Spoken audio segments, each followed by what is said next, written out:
வணக்கம். தினசரி வானிலையும் அதனை சார்ந்த அறிவியலும். இன்று ஜூன் 9 வைகாசி 26. பருவமழை தீவிரத்துடன் காணப்படுகிறது. கேரளம் மற்றும் கர்நாடகம், தெலுங்கானா, ஆந்திர பிரதேசம், ஒரிசா, மகாராஷ்டிரா இந்த மாநிலங்களில். தமிழகத்தை பொறுத்தவரை வெப்பச்சலன மழை வாய்ப்புகள் ஒரு இடைநிலை தேக்கத்தில் தொடர்கிறது.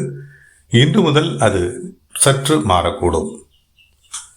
ஏற்கனவே நமது முந்தைய விளக்கங்களில் தெரிவித்தபடி கணவாய் பகுதிகள் தென்மேற்கு, அதாவது மேற்கு தொடர்ச்சி மலை மாவட்டங்களில் இருக்கக்கூடிய கணவாய் பகுதிகள் வழியாக உள்நுழையக்கூடிய மேற்கு தென்மேற்கு காற்று ஈரப்பதம் நிறைந்த காற்று குவித்து வடமேற்கில் இருந்து காற்றிணைப்பை பெறக்கூடிய நிலையில் வலுவான வெப்பச்சலன இடிமழை மேகங்கள் உருவாகி மழைப்பொழிவை ஏற்படுத்தும். இதுதான் வெப்பச்சலன மழைப்பொழிவாக தமிழகத்திற்கான வாய்ப்புகளாக இருக்கின்றது.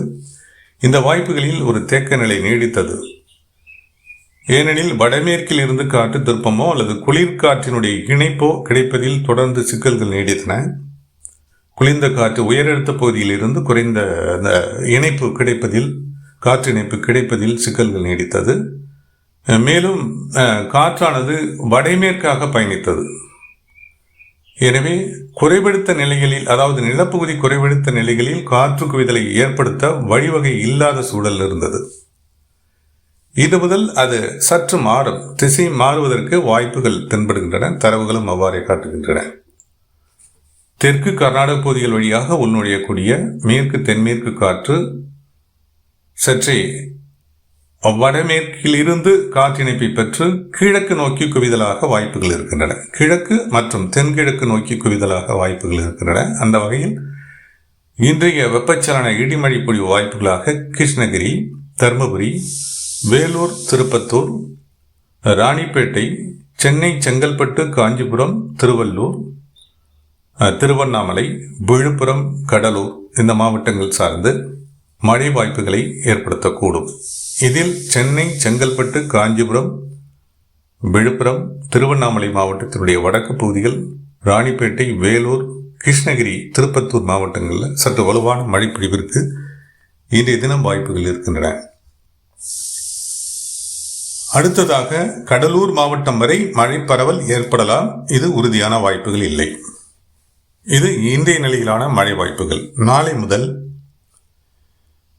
பாலக்காடு கணவாய் வழி மேற்கு காற்று கிழக்கு நோக்கி குவிதலாக வாய்ப்புகள் இருக்கின்றன. காற்று திருப்பம் ஏற்பட வாய்ப்புகள் இருக்கின்றன. ஏனெனில் கிழக்கு கடலோர மாவட்டங்களில் உயர்ந்த வெப்பம் நிலப்பகுதி குறைவெடுத்த நிலைகளை உருவாக்கி இருக்கிறது. டெல்டா மாவட்டங்கள் மற்றும் ஒரு சில வடகடலோர மாவட்டங்களில், விழுப்புரம் கடலூர் வரையிலான வடகடலோர மாவட்டங்களில் நிலப்பகுதி குறைவெடுத்த நிலைகள் அல்லது ஈரப்பதம் வளிமண்டலத்தில் அதிகரித்து ஒரு புழுக்கமான நிலை உருவாகியிருக்கிறது. இந்த வகையில் அந்த மேற்கு காற்று கிழக்கு நோக்கி பயணிக்க, மேலும் ஈரப்பதம் வளிமண்டலத்தில் அதிகரிக்க, ஒப்பு ஈரப்பதம் கடக்கும் நிலையில் வடமேற்கில் இருந்து குளிரலை பரவலும் ஏற்படும் நிலையில் வலுவான வெப்பச்சலன இடிமழை மேகங்கள் ஏற்படுவதற்கு வாய்ப்புகள் இருக்கின்றன.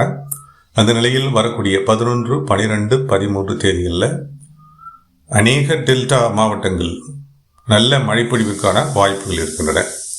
புதுக்கோட்டை, தஞ்சாவூர், திருவாரூர், நாகப்பட்டினம், மயிலாடுதுறை, அரியலூர், கடலூர் இந்த மாவட்டங்கள் சார்ந்தும், திருச்சிராப்பள்ளி, பெரம்பலூர் மாவட்டங்களில் ஆங்காங்கே, அதே போல கரூர் மாவட்டத்திலும் ஓரிரு இடங்களில் மழைப்பொழிவிற்கான வாய்ப்புகள் இருக்கின்றன. காரைக்கால், பாண்டிச்சேரி பகுதிகளிலும் வலுவான வெப்பச்சலன இடிமழை பொழிவிற்கான வாய்ப்புகள் அடுத்த 3 தினங்களில், நாளை முதல் அடுத்த 3 தினங்களில் வாய்ப்புகள் இருக்கின்றன.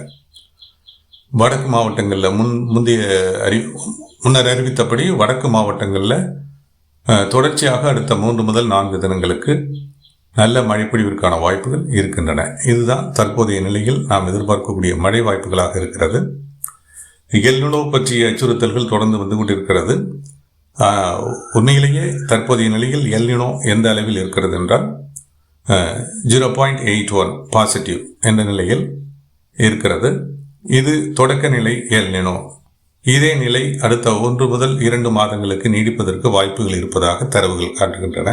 அதாவது ஆகஸ்ட் மாதம் வரை, ஜூலை ஆகஸ்ட் வரை இதே தொடக்க நிலையில் 0.81, 0.9 என்ற நிலையிலேயே தொடரக்கூடும். ஒரு 0.1 டிகிரி செல்சியஸ் என்ற அளவில் அதிகரிக்க வாய்ப்புகள் இருப்பதாக தரவுகள் காட்டுகின்றன. Australian government bureau of meteorology அந்த இணையதள தரவுகளின்படி.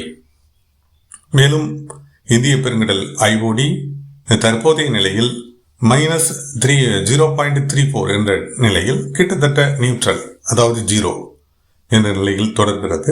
-0.34 டிகிரி செல்சியஸ் என்ற நிலையில் தொடர்கிறது. இது எந்த விதத்திலும் பெரிய அளவில் தென்மேற்கு பருவமழையின் மீது பாதிப்பு ஏற்படுத்தாது. அதே நிலையில் இது தொடர்ந்து உயரக்கூடிய நிலையில் ஒரு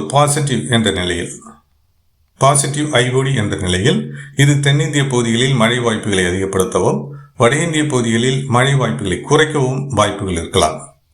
மற்றபடி ஒரு வறண்ட நிலையை ஏற்படுத்துவதற்கு இந்த தற்போதைய வானிலை அமைவுகள் நிச்சயமாக வறண்ட நிலையை ஏற்படுத்துவதற்கு வாய்ப்புகளை உருவாக்காது. தென்மேற்கு பருவமழை காலம் முடியும் வரை இந்த தொடக்க நிலை ஐஓடி தொடக்க நிலை எல்னினோ என்ற நிலையிலேயே தொடரும்.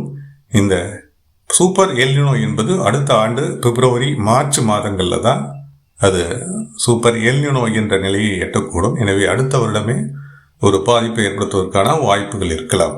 அதாவது அதுவும் இந்திய பெருங்கடல் நிகழ்வை பொறுத்தே. பாசிட்டிவ் என்பது ஒரு தீவிர பாசிட்டிவ் ஐஓடி என்ற நிலையை எட்டும்போது தான் அத்தகைய ஒரு ட்ரையான நிலை, ஒரு வறண்ட நிலை வட இந்திய பகுதிகளிலையும் தென்னிந்திய பகுதிகளிலையும் தென்மேற்கு பருவமழை காலங்களில் ஏற்படுத்துவதற்கு அடுத்த ஆண்டே வாய்ப்புகள் இருக்கின்றன. இந்த ஆண்டு தென்மேற்கு பருவமழை இதனுடைய இயல்பான மழைப்பொழிவை ஏற்படுத்தும் என்பதில் ஐயமில்லை. இதுதான் நாம் எதிர்பார்க்கக்கூடிய நகர்வாக இருக்கிறது. ஏன்னா உச்சபட்ச ஐஓடி பாசிட்டிவ் ஐஓடி என்ற நிலையில் மழை வாய்ப்புகள் ஏன் குறைகிறது என பார்க்கும்போது தென்மேற்கு இந்திய பெருங்கடலில் குறைவெடுத்த நிலைகள் அதிகபட்சமாக உருவாகும். அப்போது அது கிழக்கு ஆப்பிரிக்க நாடுகள்லையும் தெற்கு ஆப்பிரிக்க நாடுகள்லையும் வலுவான மழைப்பொழிவை ஏற்படுத்திவிடும். அப்போது வறண்ட காற்று இந்திய பகுதிகள் நோக்கி பயணிக்கும். அதனோட வேகமும் குறையும். ஏன்னா ஒரு குறைவெடுத்த நிலையில் இருந்து மற்றொரு குறைவெடுத்த நிலையை நோக்கி காற்றினுடைய வேகம் நிச்சயமாக குறைந்தே காணப்படும். ஏன்னா உயரழுத்தத்திலிருந்து குறைவெடுத்தம் நோக்கி காற்றினுடைய வேகம் அதிகரிக்கும். அவ்வாறு அதிகரித்து தென் அரைக்கோளத்திலிருந்து குளிர்ந்த காற்று உயரழுத்த பகுதி காற்றை இணைத்து வரக்கூடிய காற்று தான் தென்மேற்கு காற்று, பருவக்காற்று. அதாவது தென் அரைக்கோளத்தில் இருந்து உயரழுத்த பகுதிகளில் இருந்து இந்திய பகுதிகளில் உயரும் வெப்பத்தின் காரணமாக ஏற்படுத்தும் அந்த குறைவழுத்த நிலையில் நோக்கி பயணிக்கக்கூடிய வலுவான காற்று போக்குவரத்து தான் தென்மேற்கு பருவக்காற்று. அந்த பயணத்தில் ஒரு பாதிப்பை ஏற்படுத்தும் எது? தென்மேற்கு இந்திய பெருங்கடல் சார்ந்த குறைவழுத்த நிலைகள். அவ்வளவுதான். இது அடுத்த ஆண்டு தான் அத்தகைய சூழல் உருவாகும்.